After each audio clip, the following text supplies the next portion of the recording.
Oh wow, this thing is dripping with oil.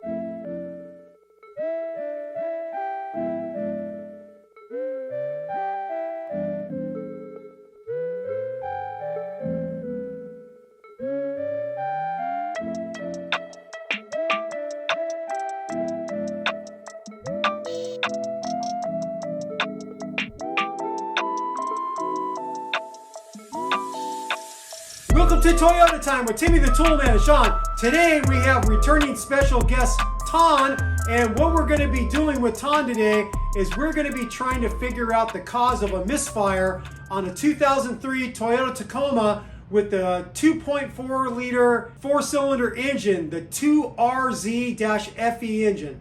It's basically the same as the 3RZ engine, which is the 2.7 liter, but it was just bored to a lesser amount in the cylinders. That's at least what I was told by one of the Toyota guys at the Toyota dealership I go to. We're gonna try to figure out why it's getting a misfire. Ton has already done his own diagnosing, and the check engine light that he was getting was originally a P0304, which is a misfire for the number 4 cylinder, the cylinder furthest back near the firewall. He pulled the coil pack and noticed that the spark plug tube was filled with engine oil, letting him know that the spark plug tube seal has failed, and it's letting engine oil pass that seal from the valve train and dump into the well, and he suspects that that's fouling out the spark plug and or the coil pack, causing the misfire. A little later on, when he was running the engine again after he cleared the codes, he not only got the P0304 for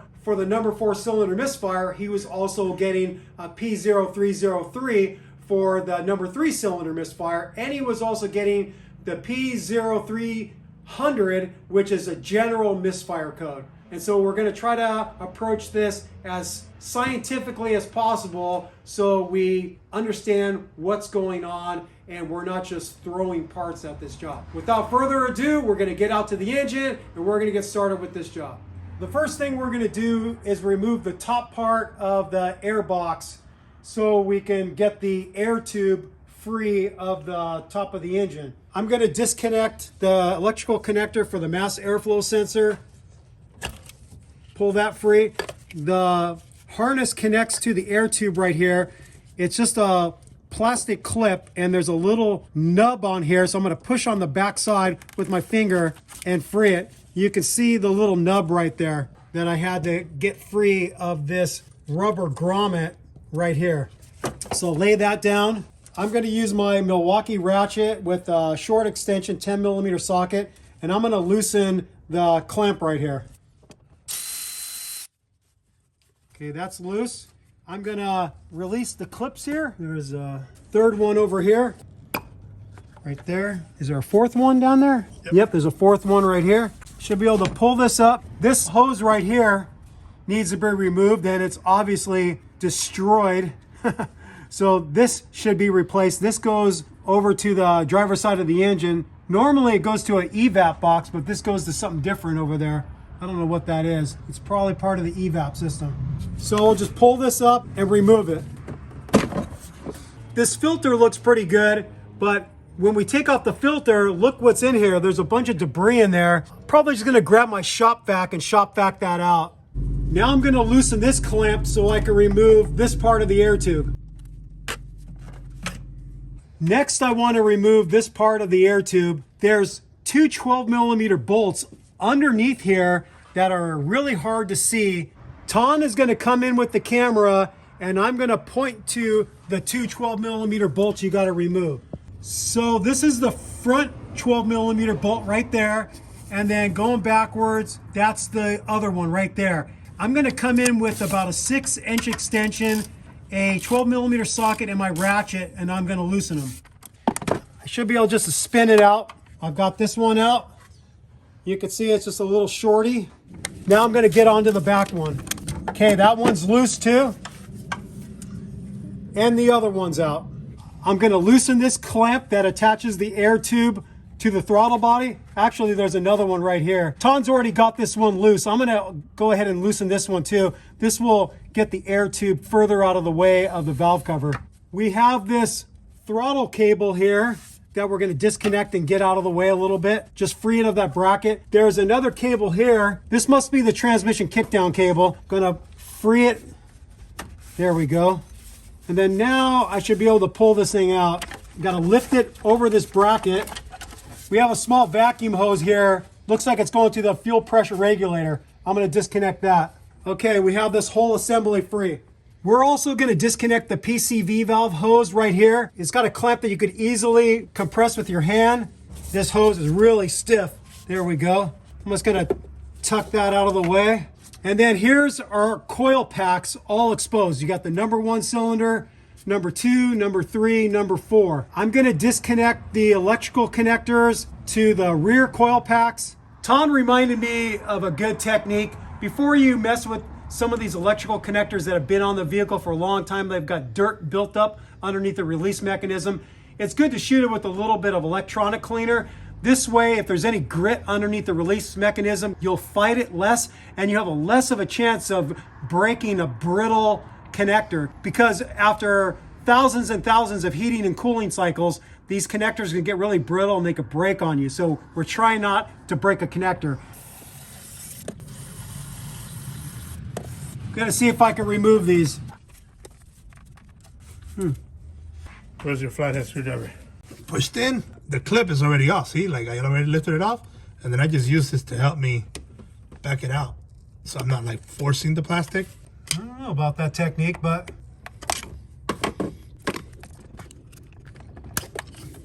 these things are a little bit stubborn. I'm pushing the release mechanism, then lifting up a little bit with a small flat blade screwdriver. Then I'll keep the button push and see if I could pry it off. I think that's got it. Finally. So Ton technique works. Yeah, I guess Ton technique does work. We're gonna get a 10mm socket and remove these coil pack bolts. I'm gonna use my Milwaukee ratchet, about a 6-inch extension, 10mm socket to get these bolts out. I'm gonna pull the number 4 one up first and then see how much oil we're talking about. Oh wow, this thing is dripping with oil. There's a lot of oil in there. It looks like it's about this deep. That's a wet hole. That's usually deeper than I usually get. Looking down into the spark plug well with my headlamp, I could see that there's a ton of oil in there. Before we remove the spark plug and then basically drain all that oil into the number 4 cylinder, I'm gonna see if I could suction some of it out with this fluid extractor. It's made by Medivac. Not getting that much out, but I got a little bit. I was able to suck out some out of there. I'm gonna keep trying this. I'm just spraying it into a rag, but I'm able to draw some of it out by doing this. So check this out. This is another like dipstick type of test. I just put my spark plug socket and extension in there, and look at all the oil that's on it. These take a 5/8 spark plug socket. So I'm gonna take the spark plug out. These are really nice. They come from Gear Wrench. They have a built-in extension with swivel of different lengths. Here's the full kit right here. So you can see it's got different lengths for different applications. So we'll link that in the video description.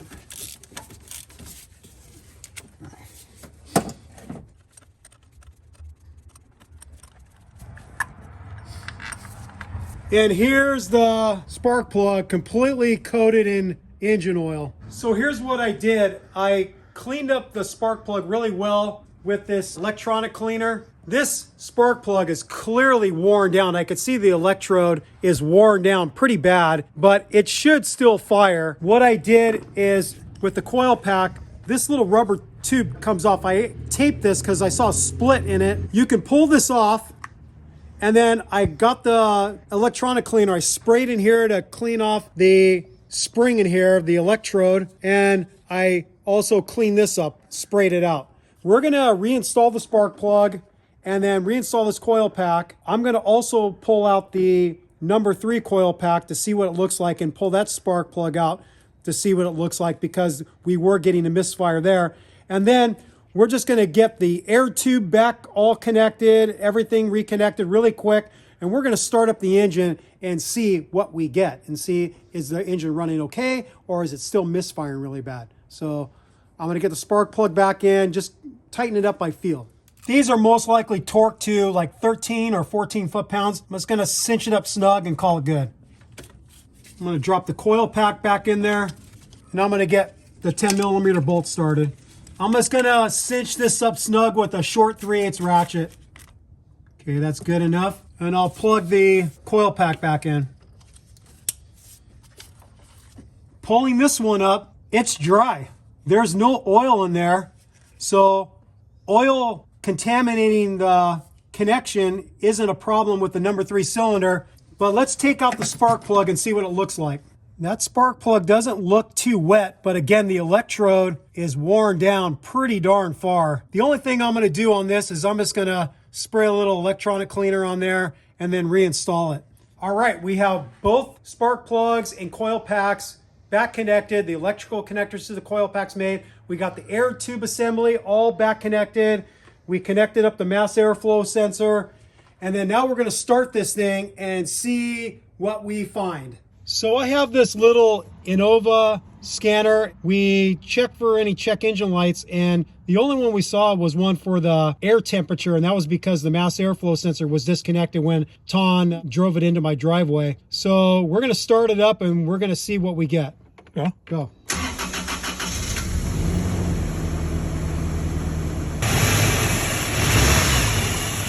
So it popped P0304 again. What we're going to do now is we're going to swap the position of the coil packs. I think what I'm going to do is, since the number 3 cylinder did have a misfire before, I'm going to swap the number 4 coil pack with the number 1 coil pack, and then just see if the misfire follows that coil pack, and then we get a number 1 cylinder misfire. So I'm trying to just figure out what the problem is. Is it the coil pack? Is it the spark plug? Maybe it's cylinder compression problem. So there's more diagnosing we have to do. But first, we're just going to switch coil packs and see what that gets us. If that doesn't get us anywhere, then I'm going to switch the spark plugs and see if that makes a difference.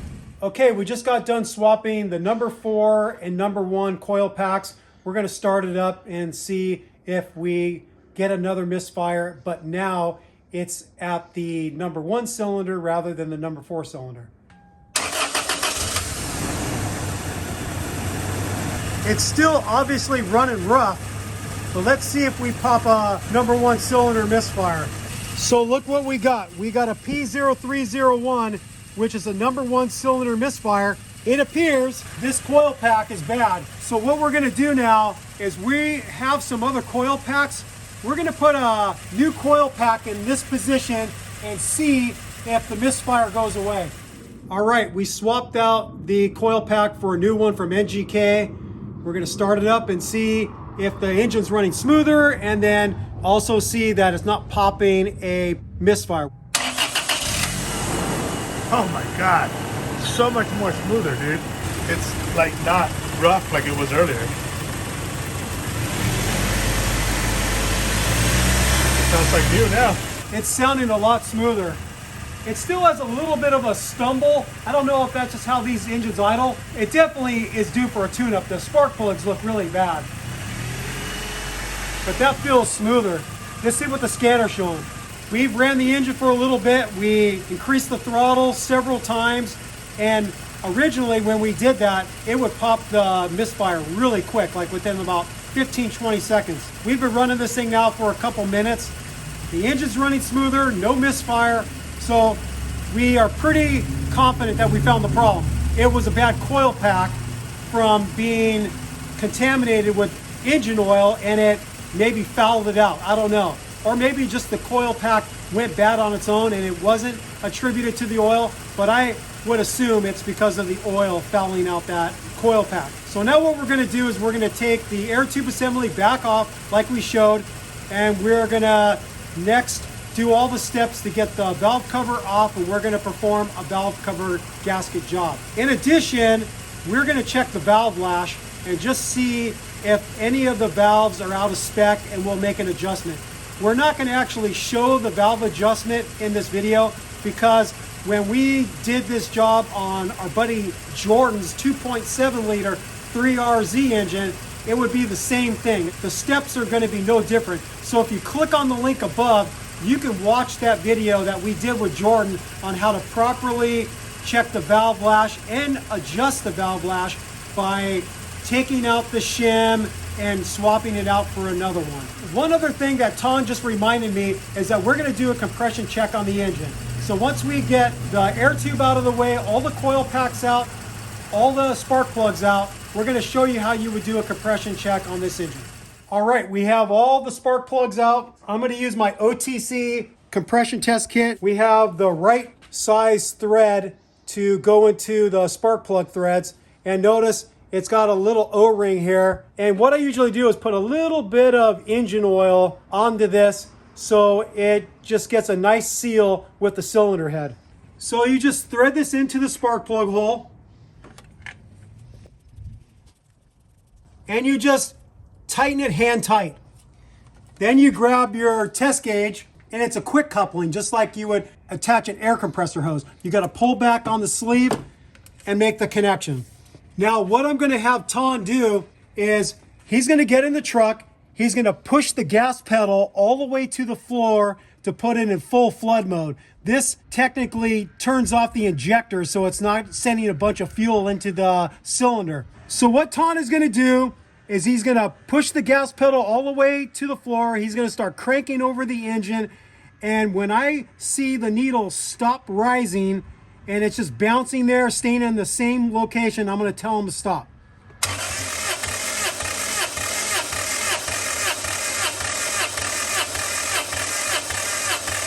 Stop! So that got up to about a little over 170. Let me see. 171, 172. I'll just release pressure. And then we'll move on to the next cylinder. So this is a page right out of the factory service manual.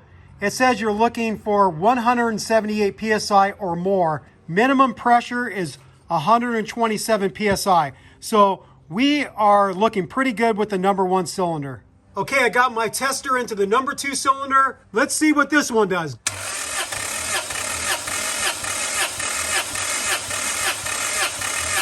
Stop! That one's right about 185. So the first one was about 171. Number 2 is 185. Okay, the tester's in the number 3 cylinder. Let's see what we get with this one.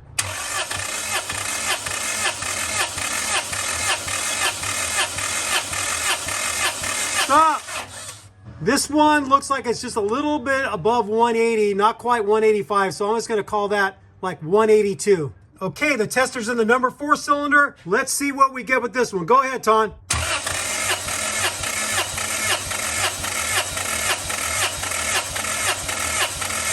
Stop. This one's about 202. Maybe that's because there was so much oil in that cylinder. It's kind of like doing a wet test where you add a little oil. I don't know if it's that or not, or this cylinder is just that much more healthy than the other ones, but there it is there. All the cylinders are in good shape. They are supposed to be within 14 PSI of each other, and that's according to the factory service manual. You'll see it there. Difference between each cylinder, 14 PSI or less. That number 4 cylinder being such a high number kind of throws that off. Cylinders 1 through 3 are all within 14 PSI of each other, but with that number 4 cylinder, that one's running the strongest. Like I said, it could be because there's so much oil in that cylinder that it increased the compression number because it was making a better seal of the piston rings against the cylinder walls. At least that's a theory that Ton and I have. So of all the cylinders, the one that is the most concerning is cylinder 1. That's the lowest one. It didn't meet the minimum requirement of 178 PSI. So when we do the valve lash check on that cylinder, I'm supposing we might be seeing the valves out of spec on that one. It's either that or it could be a piston ring problem. It could be a head gasket problem too, but this engine wasn't overheating. It wasn't eating coolant. So I'm not thinking a head gasket problem. I'm thinking it's either a valve seat problem or the valve itself. We'll figure it out once we check the valve lash. Now that we're done with the compression check, we're gonna do all the steps to get the valve cover off, because we know that that spark plug tube seal in the number 4 cylinder is wasted, and we don't want a repeat of contaminating the new coil pack. So we have to do this job, and this engine's most likely due. It's probably never had it in its whole life. I'm gonna get this vacuum hose out of the way that runs through the throttle body. It's got a clamp. You can just compress with your hand, and I bet this thing's gonna be pretty stiff. It probably needs to be replaced, but I'm just gonna rotate that out of the way. Next, I'm gonna disconnect the throttle cable and the transmission kickdown cable with 2 wrenches. This one looks like they're 12s and this one looks like they're 14s. I'm gonna try this one right here, the lower one. Yeah, they're 14s. I just have to break it free and then I could slide it out of the bracket. You have to apply opposing force. I just bring them together and loosen them. And see how easy that was? This cable has a lead end that goes into here, so I can just push the cable over and free the lead end. Just like that. And I'm gonna move this out of the way back here. And then I'm gonna grab 2 12mm. I think that's what those are. Yep, they're 12mm. And then this one, I'm gonna rotate the throttle this way. This way it's easier for me to get the lead end out. And then I'm just gonna tuck this out of the way over here. On this engine, we have a wiring harness connection here for the injector harness. And then we have a harness here. And they're all held with clips. I'm gonna get a little pick tool or flat blade screwdriver to help me out. I'll try it with a flat blade screwdriver. You can see that there's a lever here. See what I'm moving with the screwdriver? So I pull it out a little bit and I can pull up. So that's free. That should be out of the way enough. I think what I'm gonna do is disconnect this throttle position sensor, see if I can get a little more movement out of this. Okay, that's out of the way a little more, so it exposes the valve cover bolts better. Coming over here, this looks like the temperature sensor that sends information to the gauge for the engine temperature. The release mechanism is facing towards the passenger side. I'm gonna squeeze it carefully and pull up. Okay, that's free. We have another harness connection here. I'm gonna pull the tab out and lift up, free that. We have the main harness connection back here. I can't really see it, but I think what I want to do is disconnect this too so we can get a little more movement out of it so we can get to all the valve cover bolts. For this main engine wiring harness on the passenger side, I could see a clip here. I have to pull it back just like the other ones and see if I can pull it up. So this is the tab right here. I was just pulling that out to where I could free it. So now the harness is fairly free here. There's another main harness clip right here on the passenger side that you can free. And what I'm seeing is even with it really free, getting to this back bolt is going to be a little bit of a pain in the butt. I should be able to get on there with a socket, no problem. I just have to pull this out a little bit and I could get to it. There's another harness clip here right at the front on the passenger side. I'm going to release this one too. That's about as free as I'm going to want to get it. We have all of the valve cover bolts exposed. Now I'm going to zip them out with my Milwaukee ratchet, 6-inch extension, 10mm socket. You'll notice that it has a washer with a rubber side to it. These might get stuck to the valve cover. I wouldn't worry about it. Once you get the valve cover off, then you can just knock them off with a screwdriver and hammer.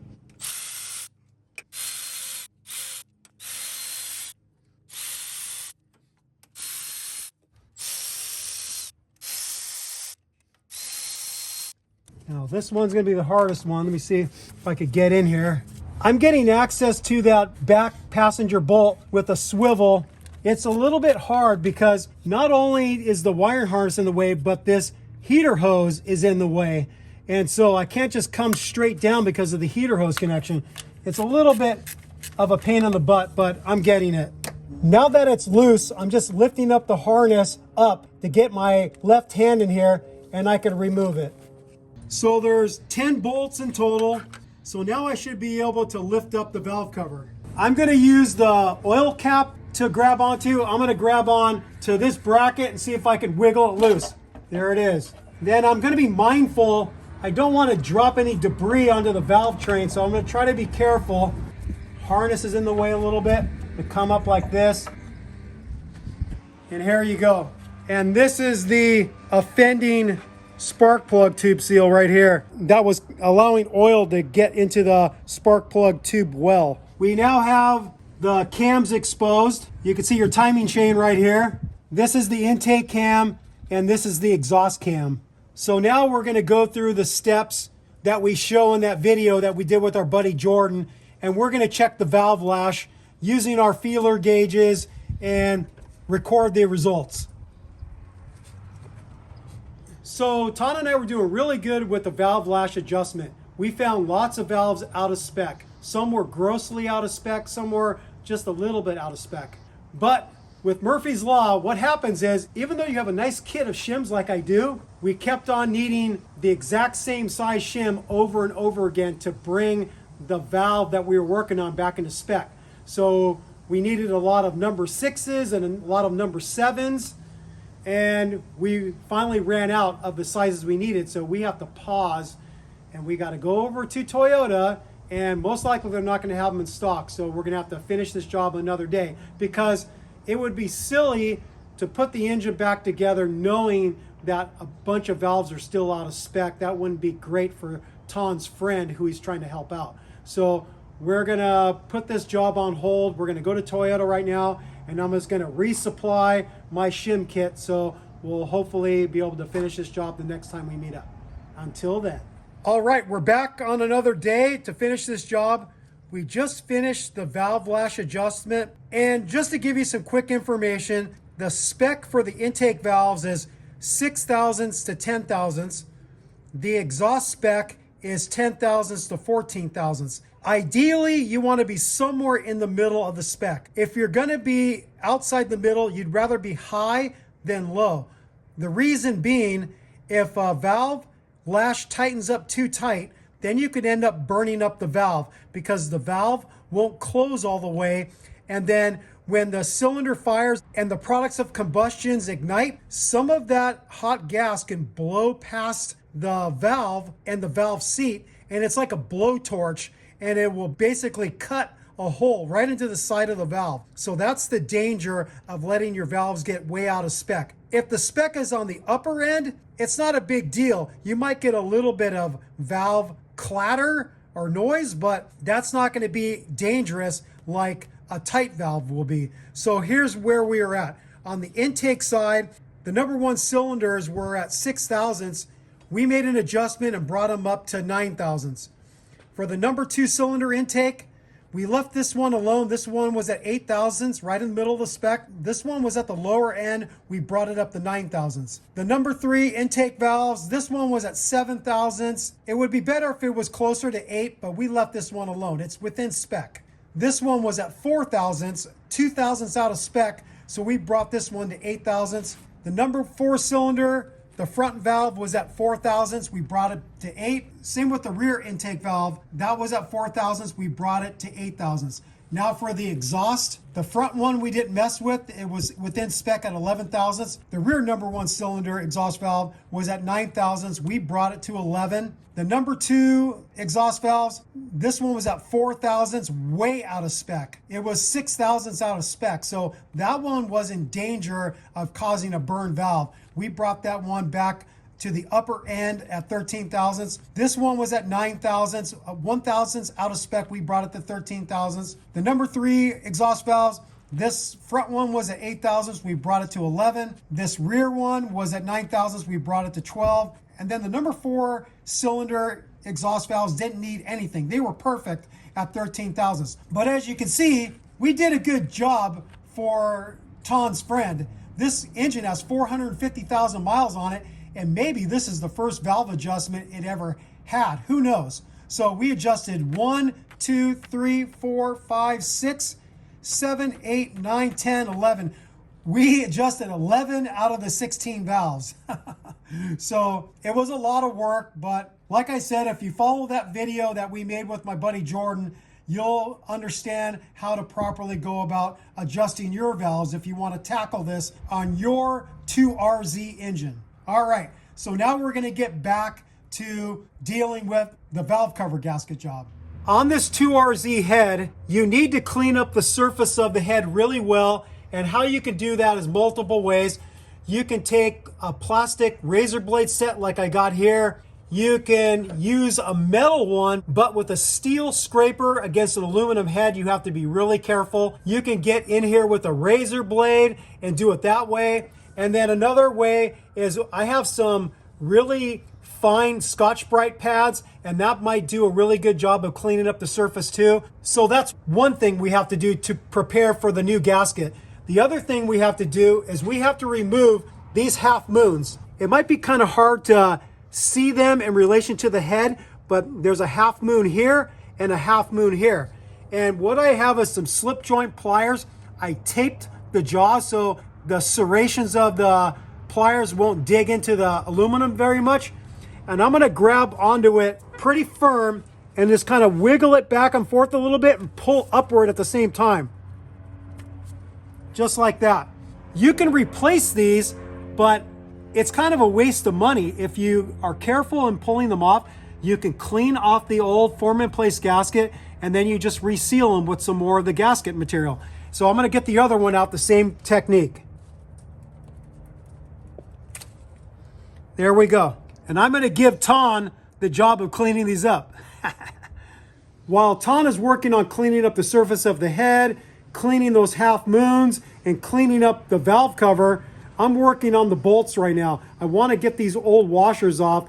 A good technique is just capture the washer in your bench vise, just lock it in there kind of snug, and then if you have an electric ratchet like this Milwaukee, it makes quick work of it. You can back it out.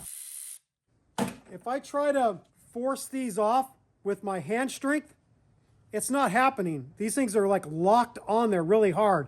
So this is the best way I can think of to get these washers off of the bolts, because you're not reusing the washers, but you are reusing the bolts. So there it is there. Now we're gonna work on replacing the spark plug tube seals. If you flip the valve cover over, you can see them right here. Now, these have been inside this valve cover for a long time. Most likely, if I try to pound them out from this side, you could get in here with like a brass drift or a screwdriver. It's just gonna break apart. But I'll go ahead and give it the college try. And then if that doesn't work, we'll show you the next technique. What I'm first gonna do is just get these brackets out of the way. This one is held on with a 10mm bolt, and this one a 12mm bolt. So I'm gonna try the brass drift technique first. I'm gonna get right onto the edge and then see if I can pop it out. Oh no, it didn't come out. So it came out partially. See how it broke away? This is actually metal outside with a rubber inside. So that didn't work. I'll go ahead and try each of these, but I think they're just gonna break out like that. And then I'm gonna have to come in with a different technique. Yep, that one broke. Same thing. Yep, these are all just too brittle. Okay, so I'm gonna come in with a flat blade screwdriver and show you that technique. So what you do is you get your flat blade screwdriver right on the edge, kind of at an angle. You're not going straight down, you're kind of angling towards the center. And then you grab your hammer of choice and you wanna basically pound it in to where you can then grab it with needle nose pliers. And then I like to knock it on the opposing side to knock it in a little further. You just want to be careful and not to mess up the valve cover itself. Let's see if that's enough. I'm going to try to grab it with the bent nose needle nose pliers and lever it out.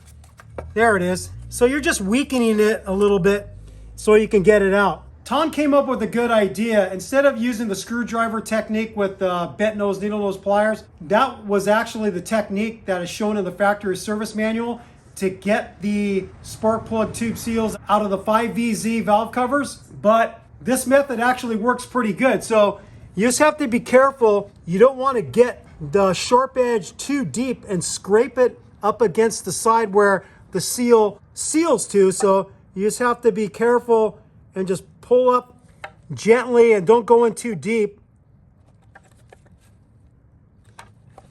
Got it a little bit started. There we go. We'll clean this up a little bit and then we'll show you how to properly install one. In the factory service manual pages for my 3.4 liter engine, they say to knock the spark plug tube seal flush with the surface of the valve cover. There is a step right here. And if we take our digital caliper and we measure how deep that step is, it comes out basically to 12 millimeters. So then when you measure the seal itself, it's more like 10 millimeters. If you drove the spark plug tube seal all the way to that step, you would be 2 millimeters deeper than the surface of the valve cover. And the concern is if you knock it in too deep, then maybe the spark plug tube is not going to interface as well as it would if it was driven in a little bit more shallow. So we're not going to bury it all the way in. I'm just going to be careful and knock these seals in flush, not all the way to the step. What I'm going to do is I'm going to lubricate the outside of the seal with a little bit of engine oil. I'm going to put a little bit in here too. And this is the proper orientation. This side is facing towards the valve train. This side is facing towards the top of the engine. So don't get them in backwards. So fit that in there. You could get it started with your fingers a little bit. And then what I found just by a little trial and error is this 35 millimeter impact socket fits the diameter of the seal really well. So I'm going to line it up there and I'm just going to start tapping on it with my hammer. Now that I know it's been driven in pretty good, I'm going to switch over to my brass drift.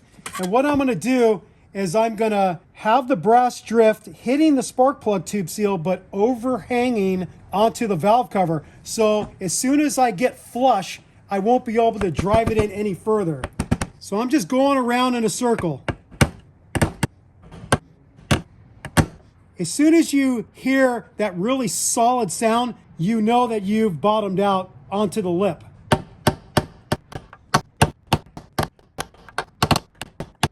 That's fully driven in, and now we're going to get the rest in. We have all the spark plug tube seals installed. We're going to pry up the old gasket now. Just using a little screwdriver, and then we'll just peel this out of here. We're just going to make sure this is nice and clean for the new gasket. Just get in here with some rags, brake cleaner, maybe a brush. It looks fairly clean. There's just a little bit of remnants here that we have to scrape off, not much. This will probably be pretty quick work. Ton cleaned up the valve cover area where the gasket seals really good. So we're going to get this installed.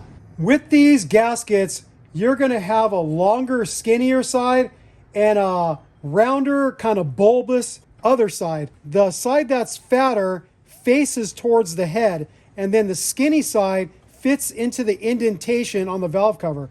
So you just have to match up the pattern and then you just push it down into the slot. And the nice thing about these gaskets is they fit in here really tight. So when you're going in to put the valve cover on top of the head, it's not going to fall out of the valve cover. It's going to stay put. So you just want to go around and make sure it's fully pushed in everywhere. Okay, that's looking pretty good. One thing that we didn't tell you when we were doing the spark plug tube seals is we put some rags underneath to protect these nipples.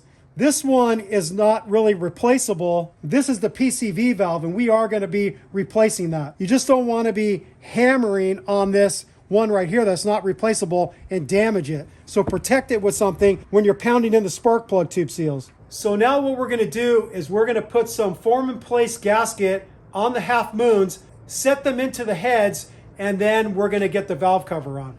So what you do is you put a bead right down the center in this indentation.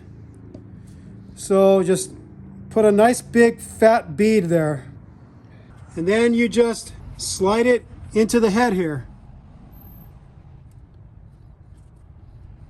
At these junctures where the half moons meet the head, you want to make sure there's a little bit of FIPG. So this one's got plenty already. I'm just going to add a little bit here. Put a little bit more here, and then a little bit there. Now we're gonna drop the valve cover over the head. So what I'm gonna do to make the installation of the spark plug tube seals over the spark plug tubes, I'm gonna lubricate them with a little bit of engine oil. I'm just going to smear it in each one of the holes. That's what she said. Yeah, doing a little finger bang. Tom doesn't know how to do that, so I'm doing it for him. You lubricated and I insert. So I have to come in here. I'm going to go in from the rear first. This wire harness is a little bit in my way, but not too bad. And then I could see it's lined up with the spark plug tube seals. I'm going to use my headlamp, and I'm going to slowly just push down and work it over the spark plug tubes. There it is.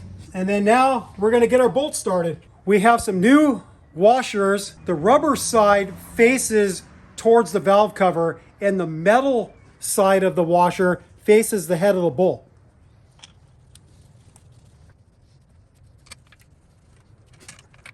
Okay, you get the idea. We're going to get them all started. We've got all the bolts started. Now I'm just simply going around and touching them down with the extension and a 10mm socket. I'm not putting any force on it yet. Now that they're all touched down by hand, I switch to my little short 3/8 ratchet with a 6-inch extension, 10mm socket, and I'm just going to go in a crisscrossing pattern and get them snugged up by feel. I'm not going to be going too tight. It's going to keep on crisscrossing and just get them touched down fairly snug, and then we'll go to the torque wrench. The hardest one to deal with is that back corner one on the passenger side, and we have a longer 1/4 inch extension with a swivel and a 10mm socket, and we can get onto there. It's not exactly easy, but it can be done. So you get the idea. I'm just going to keep on going in a crisscrossing pattern till I'm happy that they're snug down, and then I'm going to break out my inch-pound torque wrench. I've got the bolts snug down pretty good. Now I'm going to switch to the torque wrench. I looked for a torque spec in the factory service manual pages that I downloaded from the Tech Info website. It didn't list them for some reason, but I remember when I was working with Jordan, working on his 3RZ engine, the torque spec was 55 inch-pounds, which coincides with the 3.4 liter valve cover bolts. They're like 53 inch-pounds. So 55 is a safe number. I'm again just going in a crisscrossing pattern. I'm going to give a couple turns and just slowly bring it up. I'm not in any rush. The way you crack these valve covers is you get overzealous and you try to tighten too much too quickly, and then you might tighten down one end a lot and then the other end not so much, and then you're basically asking the valve cover to bend, and cast aluminum's not going to bend, it's going to crack. So you end up cracking one of these ears, usually on a corner. I always take my time and bring them up to spec very, very gradually. So you get the idea. I'm just going to keep on going back and forth a couple turns till I get these valve cover bolts to 55 inch-pounds. All right, we have all 10 of the valve cover bolts torqued to 55 inch-pounds. When you're doing a crisscrossing pattern, it's very possible that you'll skip one. So after you think you're all good, just go around in a full circle. Start wherever you want to start and work your way around the circle, double checking that you didn't miss one. And so we did that. We know all of these bolts are properly torqued to 55 inch-pounds. Now we're going to figure out what socket size this is and replace this PCV valve. This PCV valve is a 19mm. I'm getting onto it with a 19mm deep socket. Ugh, okay, I don't want to break my ratchet. I'm going to just get a little breaker bar on there. There we go. I'm just trying to not break my ratchets. So anytime I feel it takes a lot of force, I'll use a breaker bar instead. And this comes with a factory sealant on here. You could see it on the threads. And I could hear it rattling in there. That's how you can tell if it's good. Also, if you blow through it, you can't blow through it, but it should be able to blow through this way. I don't know if I want to suck on this thing. Yep. I could blow through it this way. So this was a functioning PCV valve, but we'll replace it anyways. Here, give me a kiss. We got a new PCV valve. Gonna install it. You can see it's got the sealant on there. I'm gonna get onto it with my ratchet first. Okay, that's cinching up. I'm gonna transition to the torque wrench. The torque spec for the PCV valve is 20 foot-pounds. There it is, 20 foot-pounds. We reinstalled these brackets that we removed. This one with the 10mm bolt goes right here. And no torque spec for this. I'm just gonna cinch them up snug with my short 3/8 ratchet. Okay, that's good. This one is a 12mm bolt. Wants to turn on you a little bit here.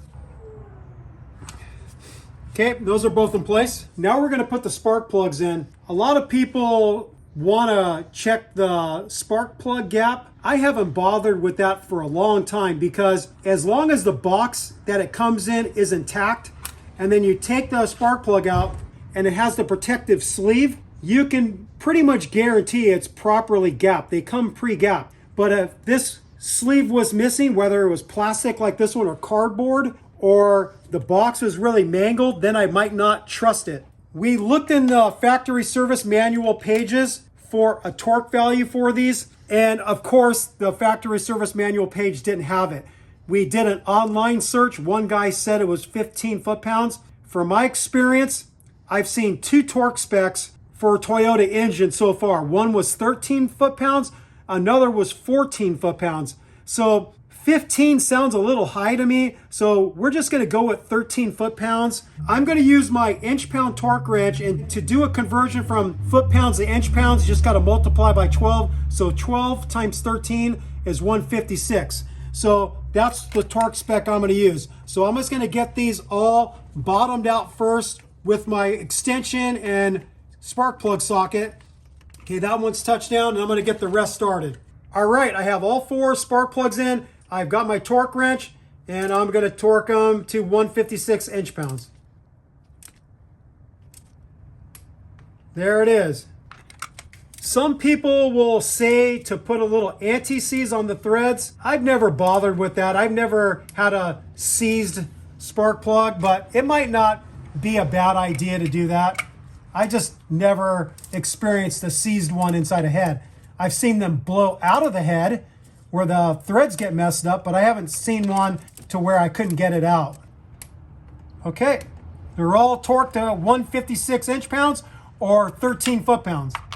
Next, we're gonna start reconnecting the wiring harness on either side of the valve cover. So these all go to the coil packs, and there's a clip right here on the harness, and we gotta make that connection. This goes to the throttle position sensor right here. Plug that one in. Okay, these all go to the coil packs. Those are ready to go.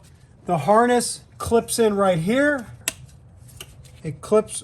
What happened to that clip? That one was always missing. Oh, okay, there's a missing one right here. I'm gonna make this electrical connection to this temperature sensor right here.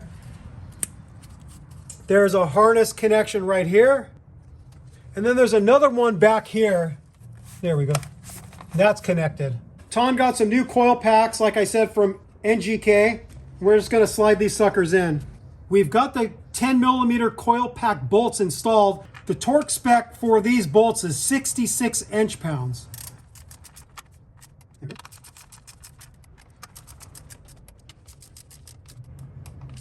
Okay, they're all torqued to spec.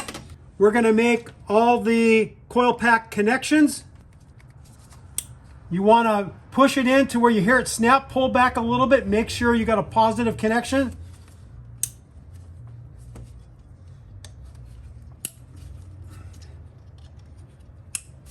Okay, they're all connected. Ton got a new PCV valve hose. We're gonna slide it on this connection first.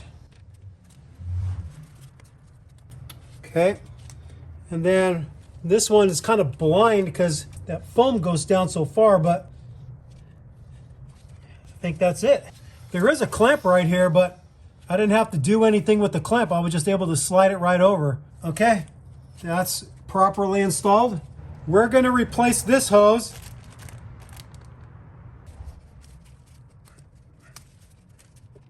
These hoses don't come with the clamps, so you have to take them off the old hose, or you buy new hose clamps. Okay, slide this sucker on. And then give it a little twist, connect it here. Okay, that hose is replaced. We're gonna replace this hose right here. Got to take it out of these keepers right here.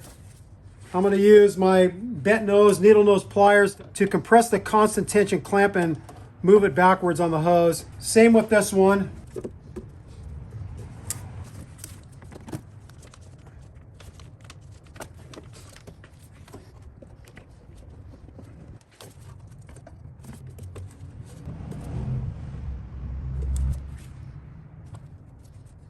This other hose here is one that Toyota mentioned it's a discontinued part, so we couldn't find it, so I'm gonna have to source that elsewhere online, so we'll replace that later. We're gonna replace a small vacuum hose right here that goes to the fuel pressure regulator. Okay. We're gonna replace the hose that goes from this air pipe on top of the radiator and goes over to the air box cover. There we go. I'm going to connect up the transmission kickdown and the throttle cable now. So the throttle cable gets captured in this bracket right here, and then I'm going to get the lead end in. I'm going to rotate it towards the passenger side, slide the lead end in, and then rotate it back, and then slide it over the bracket. The transmission kickdown, I'm just going to slide the lead end right here, pull it back, and lock it in right here. Now I just got to grab the two 14mm wrenches and the two 12mm wrenches and tighten those up. With these cables, you can take a little bit of the slack out of them. You don't want them really taut, but you don't want them super sloppy too. So I can make a little bit of adjustment and tension the cable a little bit. I'm going to loosen this one and tighten this one a little bit to draw it further this way. That feels a little better. Then you just grab your two 12mm open ends and tighten them towards each other. Okay, that one's locked in. Just do a little double check. You just want to be able to feel the throttle spring all the way back, that it's not being held by the cable. So that feels pretty good. I took a little slack out of this cable too. Maybe should have got this hose on last. Now that I'm seeing it, it's getting in my way.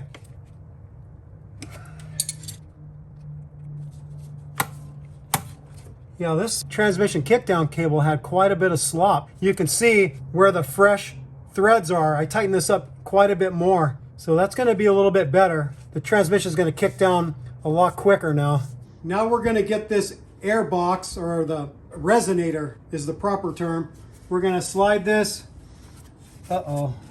It's got to go over the top of that. You see what happens? You get out of order. So I shouldn't have got these cables connected first. Should have got maybe the air box in, but I could be able to get it in there. I have to disconnect these. Come over the top here. There we go. Now I could get that cable in and this one in.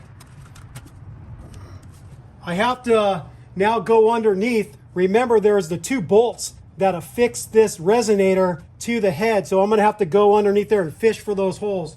I've got both of those 12mm bolts started that affix this resonator to the head. No torque spec for this. I'm just going to go by feel with this 3/8 ratchet. Call it good. I'm going to tighten up these clamps to the throttle body and to this resonator box. Actually, this one's already tight. It's got to tighten up this one. I'll do the final tightening with my short ratchet. Okay, that's good. We're going to get this air tube in place. And then we got to drop the filter in and the cover on.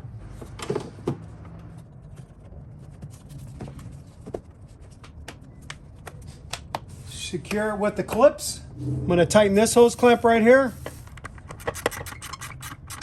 Okay, that one's tight. Let's cinch up this one. Okay, that one's tight. Going to hook up this hose. make the connection to the mass airflow sensor. Pull back. Gonna put the harness into this clip right here. There's another harness clip right here. There's another little plug right here that it plugs into. See if I can snap that in too. I was doing a final inspection to make sure everything was reconnected. I forgot to clip in the main wiring harnesses clip back here. I did that. I just noticed that the vacuum hose that goes to this resonator box wasn't connected. That goes to the fuel pressure regulator, so we got to make that connection. And then we're just looking on top of the engine. Did we leave any tools anywhere, any rags? Did we forget any connections? So just give it a good once over and make sure that you didn't forget something. So it looks good. We're gonna start this sucker up and see what happens.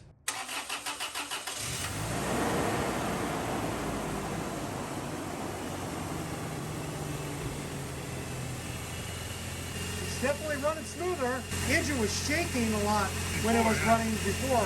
So we're just gonna let this thing run for a while. We're mainly gonna be looking for, is it gonna pop another check engine light? We're pretty much of the opinion it's not. The engine's running really smooth right now, way smoother than it was before. So again, though, we're just gonna let it run for a while and hopefully no check engine lights pop up. So here's a really interesting thing. After the initial warm up of the engine, we saw it stumbling again. And it popped a P0301 for a #1 cylinder misfire. And so what we did is we put back in one of the old coil packs we know are still good, and the misfire went away. So one of those NGK coil packs wasn't good for whatever reason. So Tom's gonna have to take that one back, but we were starting to wonder, what the hell did we do wrong? How did we get a misfire? So we just quickly swapped in one of the old coil packs and it was fixed. Now, as a final thing, I'm really curious what the compression numbers are gonna be. The engine's nice and hot. Tom took it for a pretty long test drive. I'm hopefully gonna see that the numbers have come up from where they were before. So we're gonna do the compression check and we'll get back to you with the numbers. We are done with the compression check. The numbers really didn't change at all. Cylinder 1 was first at 171, now it's at 175. Cylinder 2 was at 185, now it's at 187. Cylinder 3 was 182, and it's now at 185. And then cylinder 4 was 200, and that actually came up to 210. So it appears that the valves being a little bit out of adjustment weren't really affecting the compression numbers at all, really, based off of what we found out from doing a pre-compression check and a post-compression check. The numbers are relatively the same. So with this engine, which has 450,000 miles on it, I'm guessing it's just piston ring wear, or maybe a little bit of blow-by of compression is getting past the valve seats. Who knows? But all I know is we did a really good thing for Ton's family friend.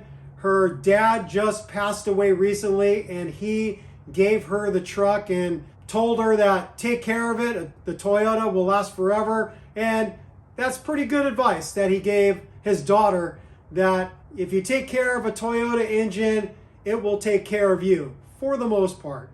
We figured out the misfire problem. It was a contaminated coil pack from oil getting past the spark plug tube seal and draining into the spark plug tube, fouling out that coil pack. We knew we had to do a valve cover gasket job, and we did it all properly by pulling out the half moons, cleaning up the head surface really well, cleaning up the surface of the valve cover really well, putting on a new gasket, resealing the half moons to the head with some form in place gasket, torquing everything to spec, new spark plugs, new coil packs, with the exception of that one that decided to fail. So Tom's got to have to go back to the store and exchange that one. But other than that, the engine is running a lot smoother now. This is hopefully going to give Tom's friend a bunch more trouble-free miles for her to enjoy this truck that her dad gave her. With all that said, we thank you for watching Toyota Time with Timmy the Toolman and Sean and special guest Ton. Thank you for watching. Thank you for subscribing. If you haven't subscribed yet, what are you waiting for? Click that subscribe button and also click on that notification bell if you'd like to be notified when we put up new content on our channel, which we always are putting up new content on our channel. So don't miss out. Subscribe right now. Peace out. Happy wrenching, sick mods, and sick misfire diagnoses and valve cover gasket jobs on the 2RZ-FE engine, which is the 2.4 liter engine. Bye-bye.